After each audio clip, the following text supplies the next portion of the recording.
Hey there, how are you this Wednesday morning? I hope I can remember everything that I want to say to you today about codependency. So, there is this continued discussion that I'm having with my group members about codependency and where they feel like they get stuck in their lives, just even looking at this issue. And the first place that they find is that they feel so bad about themselves to have this tendency. And so I want to reframe it a little bit to say that codependency is actually a coping skill. It's a coping mechanism that you acquired, or one acquired, because of a situation that you probably grew up in, which was possibly you grew up in a house that was chaotic, or had parents that were really focused on themselves or on some of the crises in their lives, and not so much focused on what the feelings are of the kids that they're raising.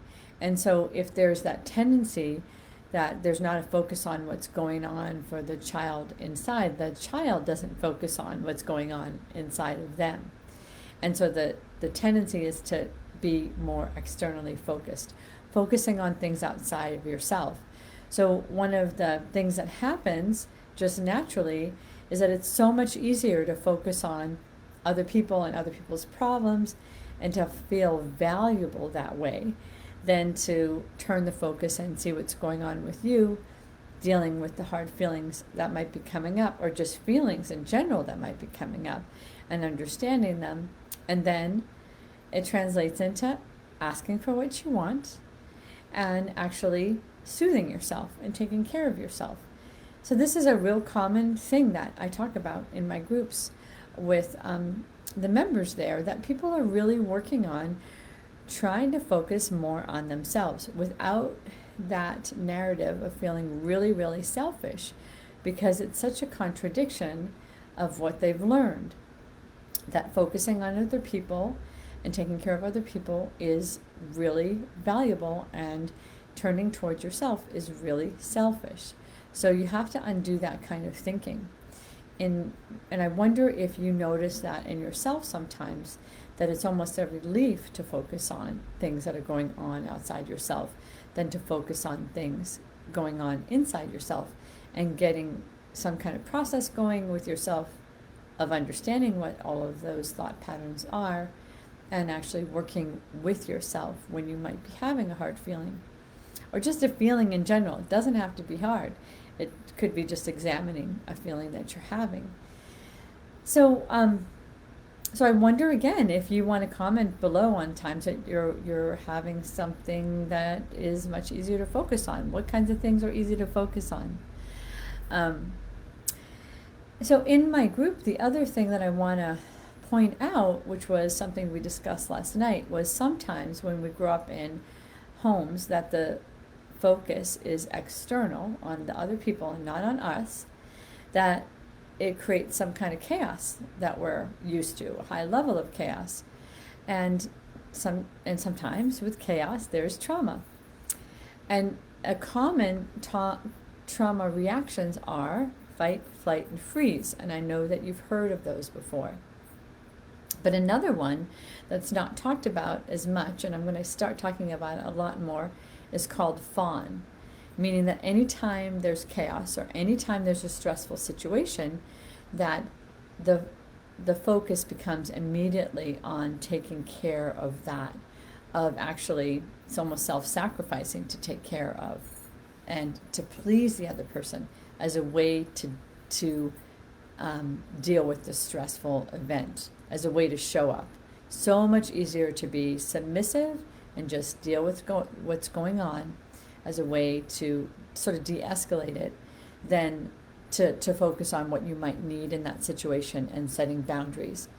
So even in my group, people have a hard time sometimes coming in to say what's really going on, because they might feel embarrassed by it, or that they just weren't good enough, they didn't handle something well. Because remember, the value that they got was be a really good caretaker and be really together. That makes you valuable in this family. So if we are trying to admit to the things that are hard for us, and I spoke about this in my last Facebook Live, that actually keeping the secret of your own problems and the things that you struggle with is one of the traits of codependency, and then breaking out of that trait and sharing it with people. You have to deal with all the feelings that come up about having hardship, having feelings that are scary or confusing, feeling like it's so hard to ask to get your needs met because you'll be disappointed or maybe people won't follow through.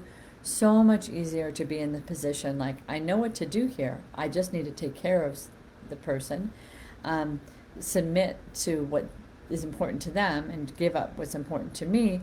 I know what to do here. And sometimes in codependency, we have to be a little uncomfortable in order to start focusing on ourselves. So some of the ways that you can start creating your baseline of focusing on yourself, I'm just going to give you just a few baseline ideas that you can throw around and try, is that when you're having an intense feeling, let yourself have it and notice how much you don't want to have it and what you'd rather do instead. And you can share that with us if you want. Again, it might be hard to share because codependency is really vulnerable and it's really hard to admit to having it. It's so much easier to be having it all together. So I don't expect you to share, but you're more than welcome to share with me privately as well. So remember, take a minute to allow yourself to have that feeling all the way through. What's on the other side of it?